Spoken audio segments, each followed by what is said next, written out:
جسے اللہ دے اور وہ خرچ نہ کرے. 82 دفعہ قرآن میں آیا ہے خرچ کرو، خرچ کرو، خرچ کرو، سخی بنو. اللہ کی سخی سے دوستی ٹوٹتی نہیں اور کنجوس کے ساتھ دوستی لگتی نہیں. عبید اللہ بن عباس اہل البیت، ان کی سخاوت کے چرچے تھے.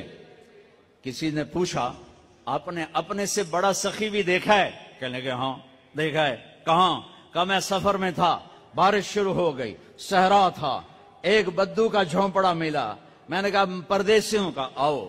اس نے پورا اونٹ ذبح کر دیا. 2 ہم آدمی اس نے اونٹ کر دیا.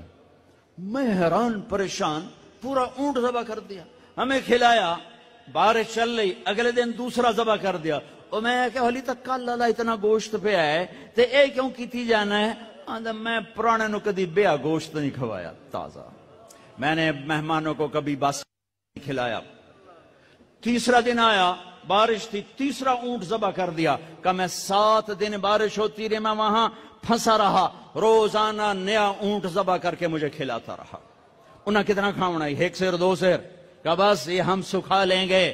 میرا مہمان باسی روٹی نہیں کبھی کھایا کرتا. کہ وہ مجھ سے بھی بڑا سخی تھا. حاتم تائی سے کسی نے پوچھا اپنے سے بڑا سخی دیکھا؟ کہاں دیکھا ہے.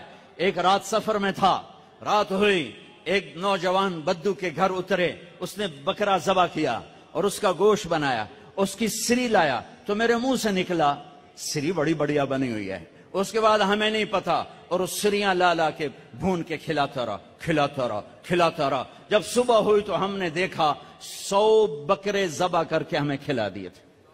کل کائنات اس کی 100 بکرے تھے. میں کہا ایک ہی کی تھی. پرانے دا شوق تو پورا کرنا ہے نا. تو کہنے لگے حاتم تائی، میں نے کہا اس کو 100 اونٹ انعام دے دیے جائیں. حاتم تائی کے پاس 100 اونٹ دینا کوئی بڑی گل نہیں، لیکن ایک غریب آدمی کا 100 بکرے ذبح کر دینا، ساری کائنات ذبح کر دی اس نے. اور ابھی تو اسلام بھی نہیں آیا تھا اور یہ سخاوت تھی. ارے تم تو مسلمان ہو پھر بخیل ہو، رب العالمین کہتے ہو پھر پیسہ نہیں خرچ